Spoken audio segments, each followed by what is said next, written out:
नमस्कार सर्वांना. श्री स्वामी समर्थ. तर बघा मैत्रिणींनो, आज मी बनवला आहे मस्त असा पौष्टिक दुधीचा भात. दुधी भोपळा असतो ना, त्याचा भात. तर बघा आज मी कशा प्रकारे तो बनवला आहे. तर मी इथे घेतला आहे कुकर. एकदम झटपट आणि पौष्टिक रेसिपी आहे. कुकर घेतला आहे, त्यामध्ये मस्त असं तेल टाकून घेतलं आहे. त्यामध्ये थोडेसे टेस्टसाठी शेंगदाणे टाकून घेतलेत. आता शेंगदाणे आणि मी त्यामध्ये लसूण पण टाकून घेतला आहे. आता हे छान असं गरम झालं आहे. आता मी यामध्ये टाकणार आहे कांदा. बघा आता कांदा टाकून घेतला आहे. कांदा चांगला व्यवस्थित आपल्याला परतून घ्यायचा आहे. एकदम झटपट रेसिपी आहे आणि एकदम भात असा कुणाला आवडत नाही, पण अशा प्रकारे बनवला तर आणखीन हेल्दी. आता बघा टोमॅटो टाकून घेतला आहे. वेट लॉससाठी पण तुम्ही हा भात खाऊ शकता. मस्त यामध्ये दुधी आहे. थोडासा मी बटाटा पण टाकला आहे. एक छोटा बटाटा कापून टाकला आहे. आता बघा कांदा टोमॅटो टाकला आहे. आता मी यामध्ये टाकणार आहे दुधी आणि बटाटा. फ्रेश असा कढीपत्ता पण टाकला आहे. आता हे व्यवस्थित आता आपल्याला परतून घ्यायचं आहे.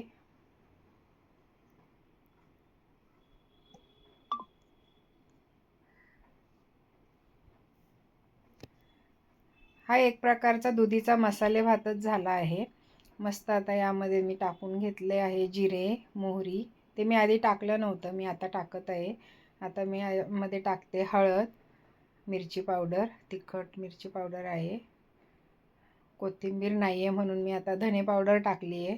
थोडी जास्त टाकणार आहे धने पावडर. आता हा मी टाकला आहे यामध्ये 1 चमचा घरगुती कांदा खोबऱ्याचा मसाला. मीडियम गॅसवरती हे छान असं परतून घ्यायचं आहे. मीठ टाकून घेतलं आहे.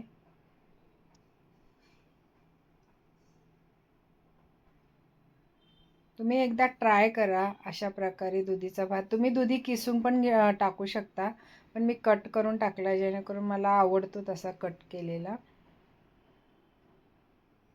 मोठा दुधी आणला की पूर्ण भाजीसाठी तर आपल्याला संपत नाही. मग अर्ध्या याची भाजी करायची, अर्धा दुधी राईसमध्ये टाकायचा. आता बघा मस्त अशी मी हे तांदूळ फक्त वॉश करून घेतले आहे, भिजत वगैरे ठेवले नव्हते. आता मी यामध्ये तांदूळ टाकून घेतले आहे. कोणता पण तांदूळ तुम्ही टाकू शकता.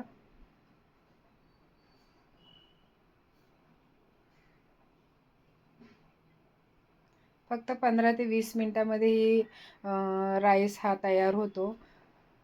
खूप टेस्टी बनतो. तुम्ही एकदा नक्की ट्राय करा. पाणी टाकून घेतलंय.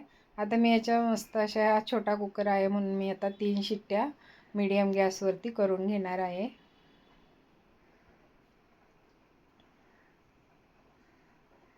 बघा वजन कमी करण्यासाठी ना आपण असे काय काय पर्याय निवडू शकतो जेणेकरून ते हेल्दी पण असतात. उपाशी राहून वजन कमी होत नाही. त्यापेक्षा असं थोडंसं काय ना काय त्याच्यामध्ये सोयाबीन थोडंसं कधी दुधी असं टाकून तुम्ही राईस बनवून खाऊ शकता. हेल्दी आणि छान असं टेस्ट पण. तर बघा किती छान हा राईस तयार झाला आहे. तुम्ही पण अशा प्रकारे नक्की दुधीचा भात बनवून बघा. खूप टेस्टी बनतो. व्हिडिओ आवडली असेल तर लाईक करा, शेअर करा.